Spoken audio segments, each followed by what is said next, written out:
Suecia es uno de los países más ricos del mundo. Su índice de desarrollo humano es de los más altos del mundo, 0,956. Suecia es el paradigma del estado del bienestar y las políticas socialdemócratas que intervienen en el mercado para regularlo y corregir los desequilibrios. No es, pues, una economía liberal pura. La intervención pública permite un reparto de la riqueza mucho más homogéneo que en la mayoría de los países, y el mercado la creación de riqueza para todos. La economía sueca es esencialmente de servicios. La agricultura aporta el 1,5% de PIB y acoge al 2% de la fuerza laboral, la industria supone el 28,5% del PIB y el 24% de los trabajadores, y los servicios son el 70% del PIB y el 74% de la población activa. Los recursos de la economía sueca están muy condicionados por su clima. Suecia es uno de los países de Europa con menos porcentaje de superficie cultivada, debido a las dificultades del clima, y la escasa vegetación natural. A pesar de que usa todos los avances de la Revolución Verde, es un país deficitario. La ganadería es algo más pujante gracias a la estabulación y a la producción intensiva de la cabaña avícola. La producción silvícola, por el contrario, es mucho más importante. La mitad del país está cubierta de bosques, y su explotación aporta mucho dinero a la economía sueca, especialmente por la elaboración de muebles. La caza es, también, un recurso importante para la economía sueca. La industria sueca es muy efectiva. Su principal recurso es el hierro, que se extrae en la mina de Norrland, en el norte, por una empresa pública denominada LKAB. Esta mina es famosa por ser la mina de hierro más grande del mundo y por tener la entrada en el centro de la ciudad. Gracias a esta mina se desarrolla una importante industria del automóvil y naval. En Suecia también hay una importante industria electrónica, informática y de nuevas tecnologías. El Estado sueco promueve la investigación y explota varias patentes que han salido de sus centros de investigación. Los servicios son muchos, variados y de calidad. Apenas existe servicios personales de baja calidad. Destaca el comercio, tanto interno como externo, ya que la sociedad sueca tiene un alto grado de consumo, aunque insuficiente para la potencia de su industria, y depende del comercio exterior. Los principales socios comerciales de Suecia son el resto de los países de la Unión Europea, los países escandinavos y Rusia. El turismo es escaso, aunque de calidad. Destaca en los deportes de invierno que se practican durante los meses de verano. Las comunicaciones son muy difíciles, debido al clima y el relieve, pero es muy densa la red de carreteras y ferrocarriles en el sur, entre la costa este y la oeste, disminuyendo su densidad hacia el norte. Las principales vías de comunicación se encuentran en torno a las principales ciudades del país, con unas pocas buenas vías que las conectan.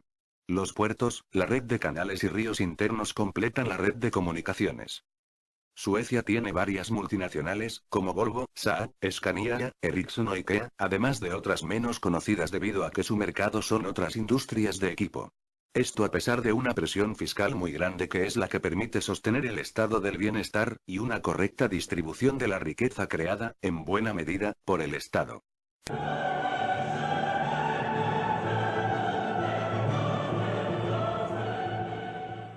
Comenzamos en la segunda mitad del siglo XIX, cuando Suecia aún era un país marcado por las hambrunas. Ante la necesidad de salir adelante, Suecia comenzó un proceso de apertura económica en la década de 1860. Esta estrategia se tradujo en un período de prolongado desarrollo socioeconómico. De hecho, entre 1870 y 1950, Suecia tuvo un crecimiento anual promedio de casi el 2%, superando a Estados Unidos y solamente por detrás de Suiza. En su excelente estudio sobre esta cuestión, este período histórico se describe como capitalismo pujante y abierto al mundo. Una economía de mercado libre y de industrias de primera clase.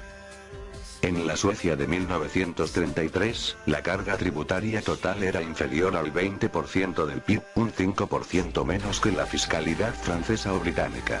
En aquellos tiempos comenzó a consolidarse una nueva situación política marcada por la hegemonía política del Partido Socialdemócrata, que ocupará el poder desde 1932 hasta 1976 y desde 1982 hasta 1991.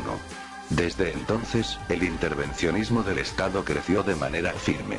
No se trató únicamente de una cuestión económica. Por ejemplo, entre 1935 y 1975 se esterilizó por la fuerza a decenas de miles de mujeres. Por supuesto, la ingeniería social no venía sola. Estuvo acompañada de un creciente rol del Estado en la economía. El gasto público pasó del 31% al 60% entre 1960 y 1980, y la plantilla de funcionarios se multiplicó por 3. Los sindicatos no pararon de ganar influencia, y el sector privado fue entrando poco a poco en decadencia. La carga tributaria soportada por los suecos pasó del 28% del PIB en 1960 al 56% en 1989. En este contexto, Suecia empezó a experimentar una lenta pero continuada sangría laboral. Entre 1965 y 1985 se perdieron 274.000 empleos. Eso sí, a finales de los 80, 3 de cada 10 suecos trabajaban como funcionarios, doblando la media de la OCDE. Sin un sector privado capaz de generar riqueza y empleo, el modelo sueco empieza a quebrar en los años 80. La crisis que siguió fue especialmente profunda. Entre 1989 y 1994 el paro pasó del 2% al 14% y la deuda estatal se multiplicó por 2. El déficit público llegó a superar el 11%, mientras que el gasto público sobrepasó el 70% del PIB. El hundimiento de las empresas dejó sin recursos al Estado, y la realidad se impuso a la ficción. La situación era tan desesperada que el Banco Central subió la tasa de interés al 500% para evitar el derrumbe de la corona sueca. Los suecos habían tocado fondo. En 1970 eran el cuarto país más rico del mundo según el ranking per cápita, pero a comienzos de los 90, Suecia apenas ocupaba la 17ª posición. Ante esta situación de colapso, el país escandinavo necesitaba volver a explorar la senda de la apertura económica para encontrar una salida viable. Por eso, los años 90 estuvieron marcados por un curso de liberalización económica que continúa hasta la actualidad. Los suecos se percataron de los estragos que estaba causando la omnipresencia del Estado y la regulación excesiva. Las reformas de los 90 no fueron modificaciones puntuales, sino rectificaciones profundas que se han mantenido con el paso del tiempo. En las últimas 2 décadas, Suecia ha enderezado el rumbo gracias a una progresiva transición hacia el liberalismo. Los resultados son esperanzadores. Se han creado numerosos puestos de trabajo gracias a la liberalización de numerosos sectores, transporte, telecomunicaciones y el desempleo se mantiene por debajo del 8% pese al contexto global. Los impuestos no han parado de bajar en los últimos años. Desde que la Alianza por Suecia llegó al poder en 2006 se han producido ya 4 diferentes rebajas de impuestos, permitiendo que los contribuyentes se liberen poco a poco de un estado excesivamente grande. Solamente en 2010, el Ejecutivo recortó los tributos por valor de más de 1.000 millones de euros. La productividad de las pymes suecas ha aumentado tanto que ya es un 15% superior a la del comercio estadounidense. Lejos de acusar la crisis económica, la previsión de crecimiento para 2011 supera el 4% según las estimaciones del semanario británico The Economist. Además, el presupuesto está prácticamente equilibrado, y la deuda pública es inferior al 39%. Para mejorar la calidad de la enseñanza, Suecia ha introducido el cheque escolar, introduciendo así una dosis de competencia y dinamismo emprendedor que ya funciona en centenares de colegios. En el curso 2006-2007, más de 135.000 alumnos acudían a escuelas independientes. Al hilo de este éxito, el país escandinavo ha introducido también el llamado cheque sanitario, de nuevo con estupendos positivos. Sin duda, no estamos ante una situación ideal, pero sí supone una mejora frente al fracaso de un sistema basado en el monopolio estatal. Se ha modificado el sistema de pensiones, introduciendo una reforma parcial que incorpora diferentes aspectos del exitoso modelo chileno impulsado por José Piñera. El tipo máximo del impuesto de sociedades acumula varias rebajas y se sitúa en el 27%, acercándose progresivamente hacia cifras menores y mejorando la situación de Reino Unido, 28%, Alemania, 29%, España, 30%, o Francia, 34,4%.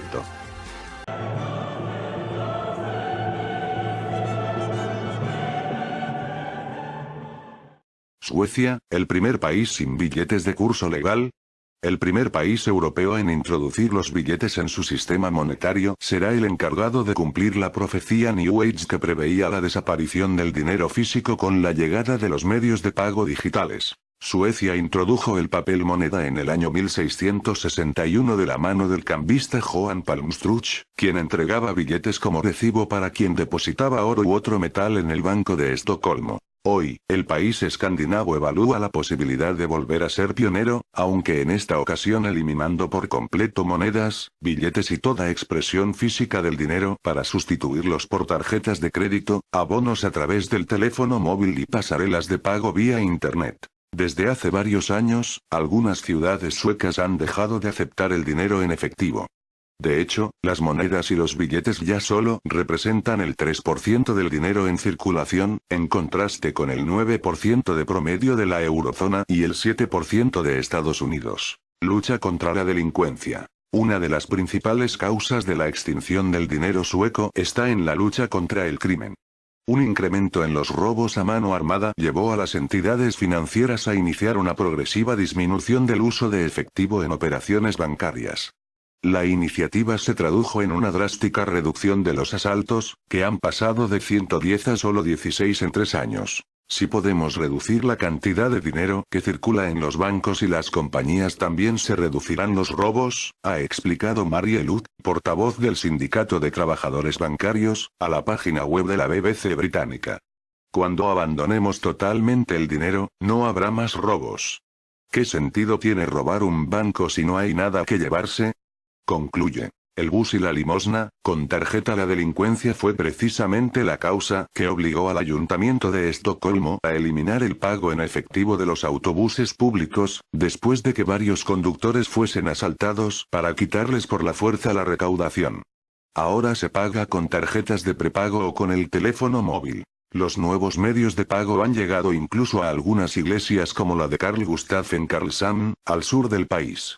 Gustaf decidió adaptar las costumbres religiosas a la última tecnología y se convirtió en el primer párroco del país en instalar un lector de tarjetas para facilitar a los feligreses la donación de sus generosas limosnas. Gracias, aplausos.